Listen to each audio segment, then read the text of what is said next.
아침 말씀. 오늘 본문 말씀은 열왕기하 5장 15절에서 27절입니다.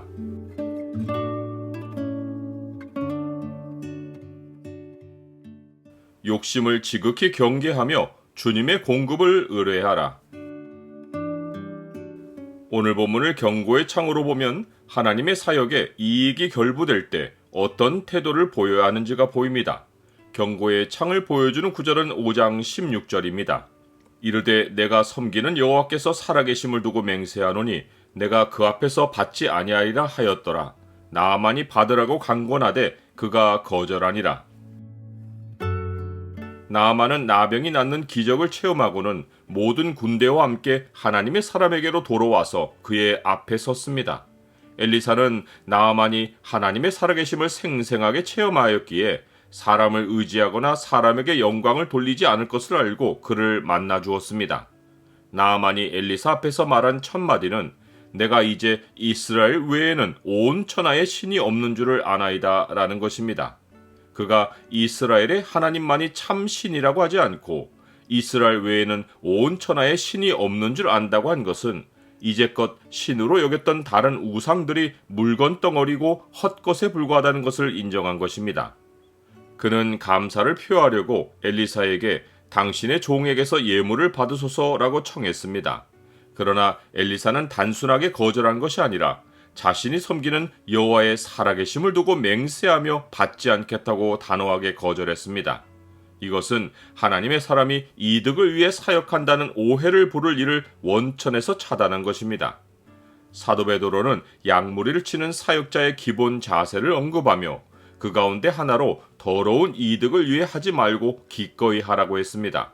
더러운 이득이란 부끄러운 이득이란 의미로서 하나님의 사람이 말씀 사역에서 정당한 사례를 얻기보다 돈을 바라고 사역하여 이득을 얻으면 마음의 의도가 당장은 나타나지 않아도 결국에는 하나님 앞에 드러나며 그 이득은 하나님이 불로 시험하실 때 다 타버리고 영원히 부끄러움을 당하게 하는 것이 되는 것입니다.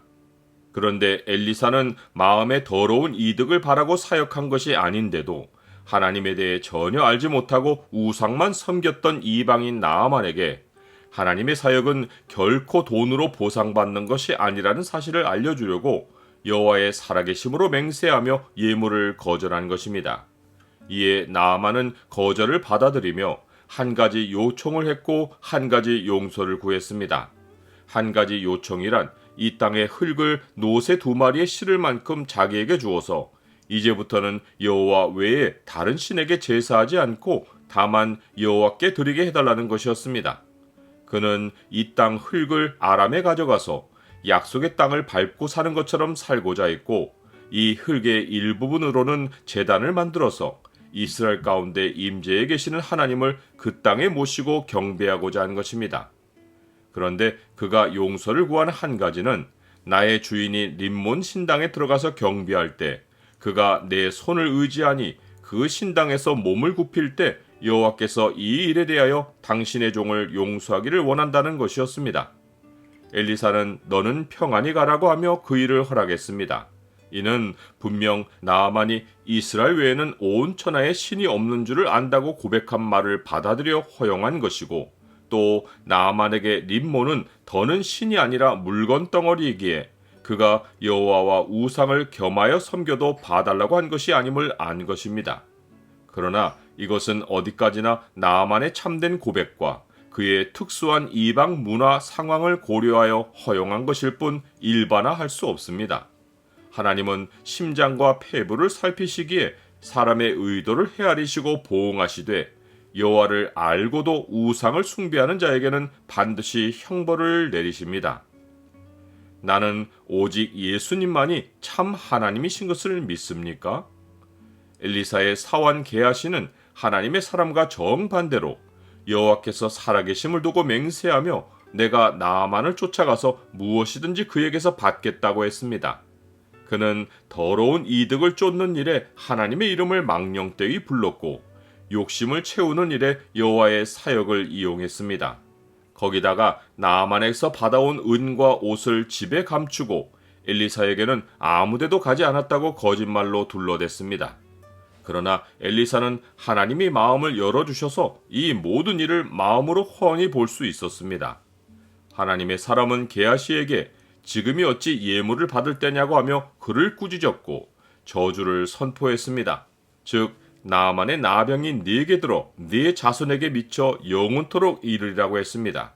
이에 게하시가 하나님의 사람 앞에서 물러나올 때 그에게 나병이 발하여 눈같이 되었습니다. 그는 하나님을 가까이서 섬겼으나 하나님께 접근할 수 없는 자가 되었고 살았으나 죽은 자가 되었습니다. 욕심이 잉태한즉 죄를 낳고 죄가 장성한즉 사망을 낳느니라 라고 했듯이 탐욕의 끝은 죽음이고 탐욕은 하나님 나라로 들어가는 길을 막는 심각한 죄 가운데 하나입니다. 도적이나 탐욕을 부리는 자나 술 취하는 자나 모욕하는 자나 속여 빼앗는 자들은 하나님의 나라를 유업으로 받지 못하리라.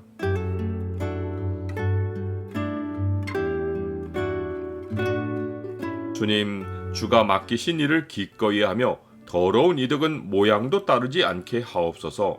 복음 전하는 일은 주가 삭슬 공급하시오니 마음을 주께 두고 재물에 두지 않게 하옵소서.